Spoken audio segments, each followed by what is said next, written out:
Wyatt here at Razorback Offroad. Today we're going to be installing the RBO grab handle on the 2024 Razor XP. Let's take a look what we're going to need to install this. Okay, so the first tool we're going to need is a drill bit with a either 1/2 inch or 12 millimeter bit. 12 millimeters the side you want to skew towards, but a 1/2 inch will work. Next thing we're going to want is an impact with a T30 Torx bit. This is to pull off existing hardware on the door. And then you're also going to need a 10 millimeter socket. You should try to get as skinny of a socket as possible in order for it to fit within the handle. We're going to need a set of pliers. This is to help with installing the riv nuts if you choose to use that mounting hardware. The next thing is the included hardware, which is the M6 socket head and the riv nut. And then the last thing is obviously the handles. And then over here is some optional hardware choices. You will have a locking M6 nut or a optional washer spacer that's coated Tex Black.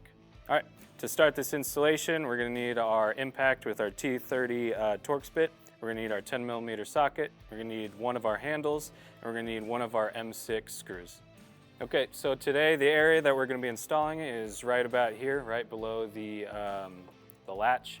We found just from testing that this was the best place for it to be. It's a nice place fitting. When you're on the trails, it's a nice little handhold too as an optional feature. But to start, we're gonna wanna locate this Torx screw right here. It should be, if you find the back of the latch, it should be the first bolt straight down. We're gonna unbolt this and screw the first set of hardware onto this handle. All right, first thing we're gonna do is uninstall this bolt. Just gonna loosen it up, set it down here. Now we're gonna get our handle and our new set of hardware that's included. We're just gonna pilot that in there. And we're gonna want to grab our socket bit just to get it hand tightened in first before we send it through. We don't want to strip out the threads. So now that it's hand tightened, a good thing to do is to kind of position it at the angle you want. It's up to you where you want to put it. I'm gonna put it about there, put it about center. And then I'm going to switch to the impact bit. And I'm going to give it a little tighten while making sure it's somewhat the same angle. All right, so now that we're at this step, we're going to need to drill a new hole here to install the next set of hardware. And the next thing that we're going to need is our drill and our 1/2 inch or 12 millimeter drill bit. And then we're going to need a small drill bit. I use 1/8 inch for the pilot hole. And then I like to use it in between size just so that way it's easier to start transition to the small to big hole. Next thing you're gonna need is just a standard set of pliers. This is gonna help for the riv nut installation, which I'll go into in a second. And then we're gonna need one of the other screws that comes with the hardware and a riv nut. All right, let's head over there and we'll continue the installation. So we're back over here with our handle. So we use the top hole to install the bolt kind of to keep the handle in place. Now what we're gonna do is use the side that doesn't have any hardware in it as a template for our pilot hole. So I have the 1/8 inch bit and I'm going to line it up best I can and then we're going to send it through. Okay, now that we've marked a little bit, we can move it out of the way and we can continue drilling through.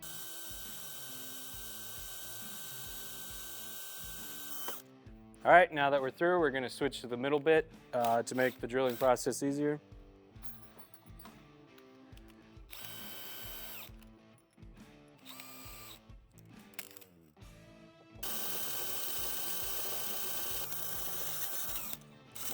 All right, now that we're through again, let's switch over to the 1/2 inch bit and get the final hole size.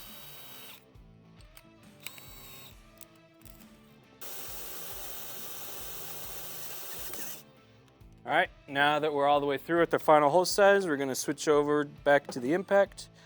We're gonna need our 10 millimeter bit. And we're also gonna need our riv nut and the 6 millimeter hex nut that comes with it. Now what you're gonna do is you're gonna put the riv nut in. I pre-threaded this. You can put either in, it's fine. And then the last thing we're gonna need is our pliers. Now the point of the pliers is we're gonna be using them to apply pressure to the riv nut to the surface, so we're pushing towards the door, and we're trying not to grip onto the screw because we still need it to spin. Don't wanna tighten it too much because you might accidentally pull it through. So we're just gonna tighten it until it's about flush. Okay, now we're going to be very gentle with the impact. There's not much resistance, as you can see, there's no clicking on the impact, but we're going to slowly back it.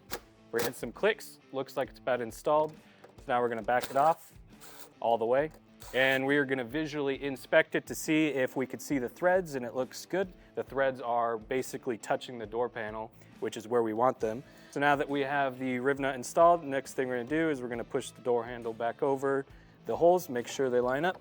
We're going to want to hand thread the nut until you can kind of feel it engaged, and then we're going to come back over it with our impact, and we're going to tighten it till it's snug. Okay, and then we're going to touch up the top one, and there you go. Now your door handle is installed. So here I'm going to show you an example of how the riv nut works behind your door and why we decided to go with this option. So when you insert the riv nut, it's going to stick through like that, and then we're going to thread this through, and we're going to hand tighten it. We're going to leave just about enough to get your wrench in there. So we're going to take our wrench and we're going to hold it. And when we're holding the pliers, we're trying to push the riv nut here to make sure that it doesn't spin when we don't want it to. We're simply going to tighten it till it starts to lock in. And then the wrench itself, now that the bolt is pushing on the wrench, it auto locks itself in. And now all we're going to do is tighten it up to flush. And so once you start to feel resistance and the impact starts clicking, you know you've basically hit it. Then we're going to back it out. So an easy way to tell if you install the riv nut correctly, you should be able to see the threads, but they shouldn't be super close to this outside lip.